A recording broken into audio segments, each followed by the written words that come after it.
ကျွေးအတူတွေရောက်တော့စိတ်ချမှာမဟုတ်ဘူးတဲ့လူမှုရေးချင်းပြဿနာတက်တာကိုဟိုစိတ်ကျမ်းမာရေးဖြစ်နေအမကြီးကမနာလို့အားကြရဖြစ်ပြီးတော့ကျွေးကိုမစီမဆိုင်ဂလိုင်းလေးခောက်လိုက်တော့အမကြီးမမြင်ဘူးတဲ့ပစ္စည်းတွေကကုတူရအောင်ကြည့်ပြအမကြည့်လိုက်အခုချီဆိုရင်1 2ရဲတိုက်တဲ့ရင်မွေးဆိုအမနာမည်ဖတ်တက်လာ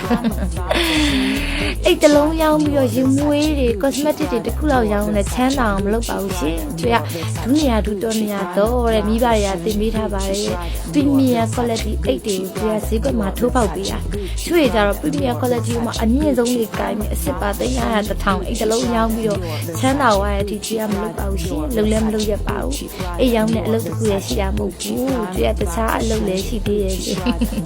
သူတို့သမီးကိုကွဲမှာကြောက်ပြီးတော့စွတ်တွေတိုက်ခိုက်ပြီးတော့ကျွေးကပြောပြပေးတာအဖက်လုပ်နေတာမဟုတ်ဘူးမြင်မှုကြည့်တာဘယ်လောက်ထိ lesbian ဆန်လဲဆိုတာဘလူတော်ပြောရမလဲမသိဘူးပေါ့နော်သူတို့လောကထဲဝင်လာဒီကလေးမလေးကိုပြောကြည့်မယ်ဆိုပြီးစိတ်သက်သာရအောင်မပြော